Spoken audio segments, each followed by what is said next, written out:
Friends, good afternoon. मैं चांदनी पांडे। मैंने इससे पहले आपको नायलॉन के बारे में बताया।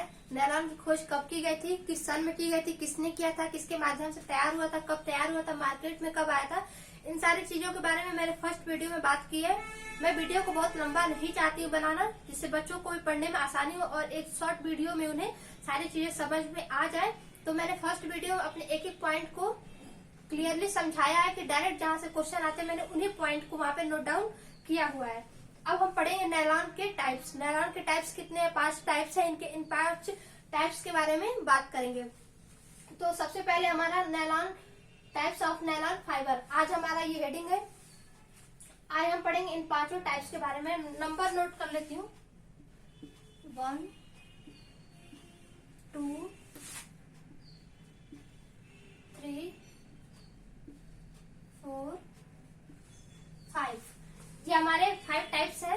पहला हमारा है मोनोफिलामेंट, दूसरा है मल्टीफिलामेंट, तीसरा है स्ट्रेच यार्न और चौथा है स्पून यार्न, पांचवा है स्ट्रक्चर यार्न। तो ये हमारे 5 टाइप्स हैं। आप लोग को ब्लैक बोर्ड पे दिख रहा होगा कि ये हमारे 5 टाइप्स हैं।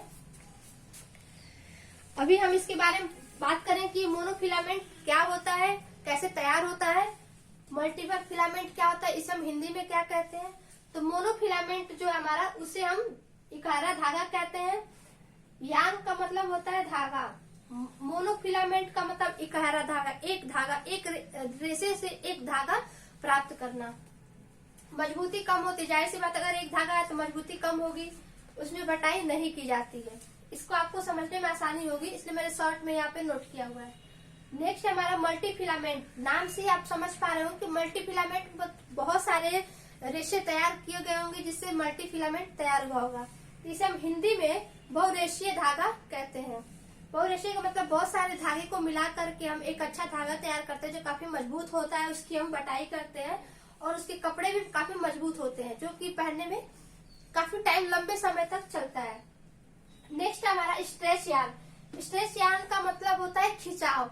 खिंचाव का ये मतलब कि जो हमारे धागे होते हैं बहुत घुंघराले टाइप के होते हैं, उन्हें खींचने पे वो काफी टाइट और स्ट्रिच हो जाते हैं, जिसके बाद वो उससे हम जब कपड़ा बनाते हैं तो वो कपड़ा देखने में पतला होता है, पहनने के बाद वो एक बॉडी के आकार को फिट हो जाता है। नायलॉन से ऐसे बहुत सारे कपड़े तैयार हुए हैं, तो वो जो शरीर में पहन लगता है कि छोटा है, शरीर में पहन, मोटा चाहे छोटा दोनों पहने तो वो दोनों उस कपड़े को हो जाता है। तो उसे हम स्ट्रेच यार्न कहते हैं। स्ट्रेच यार्न से ही हमारे इस तरह के कपड़े तैयार होते हैं, जिसे हम स्ट्रेचुअल कपड़ा भी कहते हैं। स्ट्रेचुअल कपड़ा आपने देखा ही होगा कि जो मोटे पहनते हैं उन्हें भी हो जाता है, पतले पहनते हैं उन्हें भी हो जाता है। कपड़ा सेम होता है, बस उसमें स्ट्रेचुअल होता है, खिंचाव होता है, जिसके वजह से हम किसी को भी पहना सकते हैं। तो उसे हम स्ट्रेच यार्न कहते हैं। इस स्ट्रेच यार्न से ही कपड़ा तैयार होता है। नेक्स्ट हमारा स्पून यार्न। ये स्पून यार्न क्या है, आपको ब्लैक बोर्ड पे दिख पा रहा होगा कि स्पून यार्न क्या है।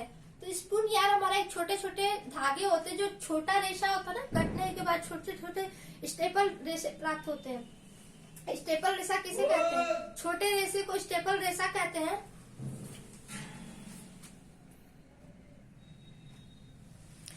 तो ये रहा हमारा स्ट्रेच यार्न। अब हम बात कर रहे थे स्पून के बारे में।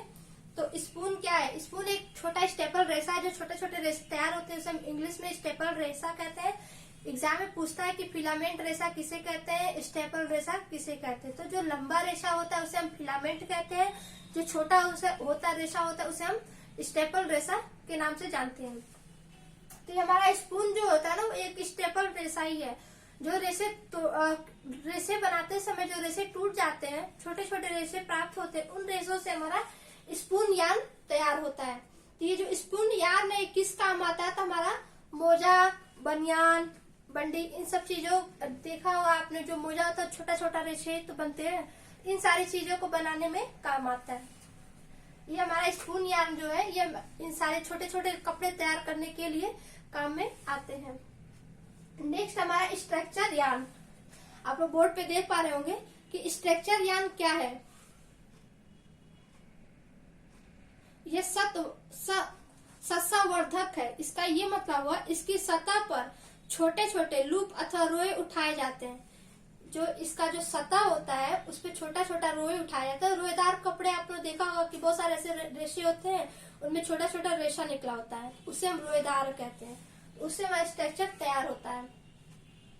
इसमें अति सुंदर सतह वाले वस्त्र बनाए जाते हैं। इन वस्त्रों में मोटाई ज्यादा होती है परंतु भार कम होता है। देखोगे जो रोएदार कपड़ा होता है, ऊन जो तैयार किया जाता है, और ऊन हुआ, कुछ ऐसे कपड़े हुए जो छोटे बच्चों के आते हैं, रोए निकले होते हैं। बड़े लोगों को अभी आजकल लेटेस्ट चला है, रोएदार कपड़े होते बहुत हल्के होते हैं, लेकिन वजन में क्या होता है, बहुत हल्का होता है। उसके रोए भी काफी मोटे होते हैं और इसमें कंबल, शाल और बहुत सारे छोटे छोटे बच्चों के ड्रेस आते हैं जो कि उसमें रोए निकले होते हैं। वजन में भी कम होता है और देखने में काफी आकर्षक और सुंदर लगता है। तो ये रहे हमारे नायलॉन के कुछ टाइप्स। अब हम पढ़ेंगे नायलॉन की विशेषताएं, भौतिक विशेषताएं और रासायनिक विशेषताओं के बारे में बात करेंगे। तो ये आप सबको समझ में आ रहा होगा, ब्लैक बोर्ड पे दिख भी रहा होगा। और इससे फर्स्ट वीडियो जरूर जाके देखिएगा, वहां से डायरेक्ट क्वेश्चन आपको देखने को मिलेगा।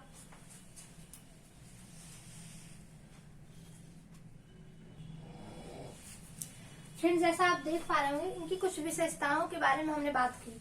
इनकी दो विशेषताएं हैं, पहला है भौतिक विशेषताएं, दूसरा है रासायनिक विशेषताएं। आप देख पा रहे हैं, पहला है भौतिक विशेषताएं, दूसरा है रासायनिक विशेषताएं। पहले हम बात करेंगे भौतिक विशेषताओं में कि उनके कौन से गुण हैं जो भौतिक विशेषताओं में प्राप्त होते हैं। तो हमारा जो पहला है वो है संगठन। संगठन हमारा कार्बन, हाइड्रोजन, ऑक्सीजन और नाइट्रोजन, इन 4 तत्वों से मिलकर के हमारा संगठन तैयार होता है। इसकी मजबूती, इसकी जो मजबूती होती है वो कहाँ से प्राप्त होती है। इसकी मजबूती के बारे में हम देखेंगे कि इसकी जो मजबूती है वो कहाँ से प्राप्त होती है। तो इसकी मजबूती हाइड्रोजन के अणु के कारण। आप यहाँ देख पा रहे होंगे, यहाँ लिखा है H। H का ये मतलब हुआ हाइड्रोजन। हाइड्रोजन बॉन्ड के कारण, हाइड्रोजन के कारण ये इसकी मजबूती काफी अच्छी होती है, काफी स्ट्रांग होती है। इसकी सिकम प्रतिरोधक क्षमता जो होती है वो हीट सेट के कारण स्थायी रहता है। संगठन इस प्रोटीन के समान होता है। इसके जो संगठन होते हैं प्रोटीन के समान, जिसकी विशेषताएं इनसे कुछ मिलती जुलती होती हैं। चमक अधिक होता है और आयात में इसकी चमक कम करने के लिए हम टिटेनियम डाइऑक्साइड का प्रयोग से चमक कम करते हैं। चमक इतनी ज्यादा होती है कि कपड़ा बनाते समय हमें इनकी चमक को कम करना पड़ता है। और चमक कम करने के लिए कौन से तत्वों का प्रयोग करते हैं, वो टिटेनियम डाइऑक्साइड नामक रसायन का प्रयोग करके हम इसकी चमक को कम करते हैं।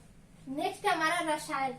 रसायन में अम्ल का प्रभाव, रंगों का प्रभाव, विरंजक का प्रभाव, क्षार का प्रभाव, पसीने का प्रभाव, इन सारे के बारे में बात करें तो पसीने का प्रभाव इस पे कुछ भी नहीं पड़ता है।